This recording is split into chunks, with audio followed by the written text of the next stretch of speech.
Não se turbe o vosso coração, credes em Deus, credes também em mim. Na casa do meu Pai há muitas moradas.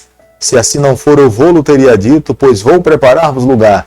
E quando eu for e vos preparar-vos lugar, voltarei e vos receberei para mim mesmo, para que onde eu estiver, sejais vós também. Muito bom dia, e a bênção, que a graça de Deus nessa manhã esteja sobre você e sobre toda a sua família.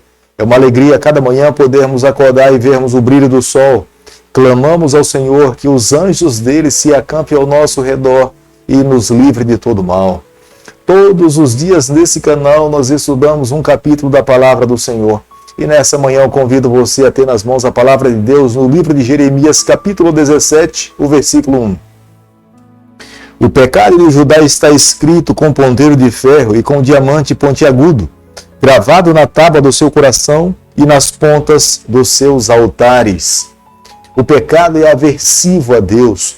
O Deus que nós servimos é um Deus santo, é um Deus justo, é um Deus puro. Mas para que não houvesse morte eterna, foi necessário que o Filho de Deus viesse aqui a essa terra morrer, morte de cruz, para nos dar esperança, certeza da salvação e vida eterna. Satanás sabe que os seus dias estão contados, mas ele sabe que pode ainda assim ferir o coração de Deus. Quando ele consegue levar uma pessoa a se envolver no pecado, ele na verdade está ferindo o coração do Senhor. Hoje, aqueles que sabem o quanto nós valemos para o Senhor, vale a pena a cada dia lutarmos contra o pecado, estarmos ligados a Deus, nos submetermos à sua vontade e deixarmos que Deus conduza a nossa vida. Como nós podemos observar no versículo 1 do capítulo que nós estamos analisando nessa manhã, um ponteiro pontiagudo, é como o profeta Jeremias revela na sua palavra, era o que de fato tinha acontecido com o coração de cada um da tribo de Judá. Os seus corações estavam extremamente envolvidos com o pecado, porque Deus já tinha declaradamente falado a respeito da vida que eles estavam levando, mas eles não estavam dispostos a abandonar os seus pecados. Quanto mais Deus falava, mais eles endureciam os seus corações. E Deus sabia o que de fato estava acontecendo, era que a tribo de Judá tinha gravado no seu coração, como se fosse alguém que tivesse esculpido na sua vida a permanência e a decisão de continuar no pecado. Os filhos da tribo de Judá tinham crescido num ambiente idólatra. Automaticamente, por crescer naquele ambiente, eles se tornariam idólatras. Deus estava advertindo esse grande mal, porque o futuro do povo do Senhor viria ao Filho de Deus. Como que Deus poderia nascer numa nação que estava completamente aversiva à sua vontade? Era a maneira pela qual ele revelava a sua verdade, os seus preceitos, através da boca do profeta Jeremias. Jeremias capítulo 17, o versículo 4, a Bíblia diz o seguinte: assim por ti mesmo te privarás da tua herança que te dei, e far-te-ei servir os teus inimigos na terra que não conheces, porque o fogo que acendeste na minha ira arderá para sempre. Deus estava falando que o povo de Deus seria levado para o cativeiro. Lá no cativeiro eles passariam por sofrimento, mas a terra pela qual Deus tinha levado o seu povo para que pudesse tomar como sendo herança para eles, essa terra agora descansaria. Ela teria a oportunidade de observar os sábados, porque a tribo de Judá não estaria ali, porque se eles estivessem, eles não teriam sido obedientes, mas pelo fato de estar no cativeiro, a terra isolada, abandonada, ela guardaria a lei do Senhor. Jeremias capítulo 17, o versículo 5, a Bíblia diz o seguinte: assim diz o Senhor, maldito o homem que confia no homem, faz da carne mortal o seu braço e aparta o seu coração do Senhor.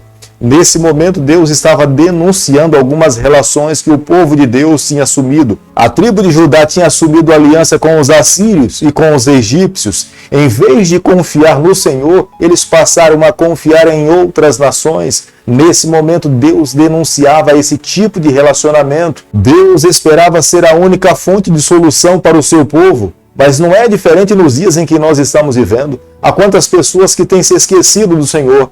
Em vez de confiar no braço forte do Senhor, há quantas pessoas têm confiado no seu dinheiro, nos seus recursos, no seu poder e naquilo que de fato humanamente pode resolver. E Deus tem sido deixado de lado. Diante dessa condição, é o próprio Deus que coloca para eles que as bênçãos que eles poderiam ter recebido, não iriam receber, porque a bênção de Deus era condicional em viver uma vida fiel a Ele. Se eles estavam dando as costas para o Senhor, as bênçãos que eles receberiam já não mais seriam deles. Deus agora chama a atenção para a terra salgada. Era a região do Mar Morto. Era uma terra onde não produzia nenhum fruto. Deus estava falando que o seu povo se tornaria dessa forma, não porque ele quisesse, mas pelas escolhas dessa tribo. Deus então iria permitir que ele escolhesse os frutos que eles estavam plantando. Como nós podemos observar no versículo 8 do capítulo que nós estamos analisando nessa manhã, Deus agora está falando de uma árvore plantada junto ao ribeiro. Essa árvore, mesmo no período da seca, ela não sofre, porque as suas raízes estão infiltradas no solo e ela conseguirá se alimentar, ela conseguirá se manter nutrida. Mas aquela que está plantada longe do riacho, essa irá secar. Deus estava dizendo que a tribo de Judá seria levada para longe do riacho. É a razão pela qual ela passaria por dor, sofrimento e angústia, porque o riacho que estava mantendo a vida de Judá seria deixado para trás e eles passariam por todas as dificuldades na sua vida. Como nós podemos observar no versículo 10, Deus irá julgar todas as pessoas que se encontram nessa terra. Aqueles que fizeram o bem e aqueles que praticaram as más obras. Aqueles que se colocaram nas mãos do Senhor receberão a bênção do Senhor.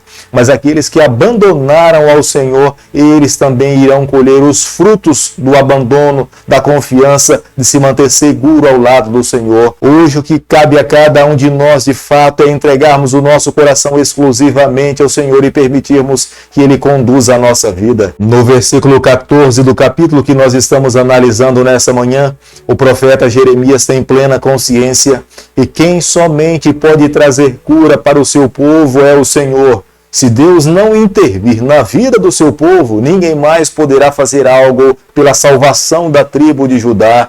Embora o povo estivesse com seu coração completamente voltado para as atividades desse mundo, com um coração ganancioso, somente Deus poderia fazer a mudança de um coração, um transplante de vida. Somente Deus pode trazer a paz e a cura para a alma daqueles que vivem nessa terra. Os israelitas estavam tão envolvidos nos seus pecados que nós podemos observar no versículo 18 que eles declaram que se cumpram essas profecias, eles estavam tão voltados para o mal que não mais davam ouvido à voz de Deus, estavam dispostos a perecer, a se destruir, do que de fato abrir seu coração e permitir que Deus fizesse as mudanças necessárias para que houvesse salvação na cara de cada judeu, de cada israelita. No versículo 16 do capítulo que nós estamos estudando nessa manhã, é o próprio profeta que fala em nome de Deus, dizendo que ele não se recusou em ser um pastor para cada israelita. Deus queria conduzir a vida do seu povo, Deus queria pastorear o seu povo, mas a razão pela qual eles não quiseram aceitar a liderança do Senhor foi uma escolha pessoal, foi uma decisão de cada israelita. Deus olhava para o futuro e sabia que a sorte dos seus filhos seria ser levada para o cativeiro, e esse dia seria um dia de sofrimento, um dia de dor, um dia de tristeza, um dia de lamento, mas nesse dia Deus já não mais poderia fazer nada pelo seu povo. Possivelmente a partir do versículo 19 do capítulo que nós estamos estudando nessa manhã, o profeta Jeremias agora ele escreve e mostra para o povo do Senhor a razão pela qual eles iriam ser levados para o cativeiro. Uma delas é porque eles tinham negligenciado a lei de Deus, inclusive o quarto mandamento. Eles não estavam dispostos a observar o santo dia do Senhor. Nesse dia, eles faziam todo tipo de obra, pisavam a lei de Deus, e por menosprezar os mandamentos do Senhor, seria o próprio Deus que iria permitir que o seu povo fosse levado para o cativeiro, para que lá no cativeiro os seus corações fossem quebrantados e lá em meio ao sofrimento eles pudessem se arrepender, confessar os seus pecados a Deus e viver uma nova vida. Se o povo do Senhor tivesse se mantido obediente a Deus, eles jamais teriam passado por tamanha vergonha, por tamanho sofrimento. O que Deus apenas esperava desse povo era que eles vivessem uma vida de fidelidade ao Senhor. Confiasse, cresce no braço do Onipotente. Nos momentos difíceis que porventura eles passassem na vida, eles deveriam crer no que Deus poderia fazer por eles. Se eles vivessem dessa forma, sem se voltar para outros deuses, eles jamais teriam passado por tamanha humilhação, sendo levado para o cativeiro babilônico ou o cativeiro assírio. mas pelo fato de ter menosprezado o pastoreio de Deus, a segurança do Senhor, eles então agora passariam por tamanho sofrimento. A palavra de Deus se cumpriu ao pé da letra. No ano 586, Babilônia invadiu Jerusalém, Judá e os levou cativo. Os próprios romanos, no ano 70, também invadiram o território dos israelitas e os mantiveram refém como sendo cativo entre o seu povo. Se o povo de Deus tivesse se mantido seguro na palavra de Deus, nas profecias do Senhor, eles teriam sido libertos de todo mal. Mas pelo fato de não se manter seguro no braço do Senhor, se tornaram objeto de escárnio para as outras nações. Podemos observar nesse capítulo que o pecado de fato nos afasta de Deus, o pecado destrói o nosso amor para o Senhor. O pecado coloca qualquer outra coisa no nosso coração, menos a pessoa do nosso Deus. O pecado anestesia a voz de Deus quando fala conosco. O pecado endurece o nosso coração. O pecado tampa os nossos ouvidos para não darmos ouvido à voz do Senhor. É a razão pela qual que muitas vezes Deus fala e o pecador não está disposto a atender, a ouvir a voz do Senhor. Aquele que por alguma razão se escapou das mãos do Senhor precisa se voltar para Deus, precisa se reconciliar com o Senhor, dar ouvido à voz de Deus. Aquele que se arrepende, aquele que confessa os seus pecados, aquele que se coloca nas mãos do Senhor, é aceito por Deus, recebe o seu perdão e recebe também a salvação. Hoje é o dia da nossa salvação. Hoje é o dia de abrirmos o nosso coração. Hoje é o dia de nos colocarmos nas mãos de Deus sem reserva. Aquele que toma essa atitude é aceito pelo Pai. Querido Pai, em Tuas mãos nessa manhã nós nos colocamos. Queremos ser exclusivamente do Senhor. Nos toma nos Teus braços, perdoa os nossos pecados, nos conceda a graça de vivermos exclusivamente para Ti. É o nosso pedido, é a nossa oração e nós fazemos em nome de Jesus. Que o Senhor te abençoe e te guarde, que Ele faça resplandecer o seu rosto sobre você, que Ele tenha misericórdia de você, e sobre você nessa manhã Ele levante seu rosto e conceda a sua paz em nome de Jesus. Amém.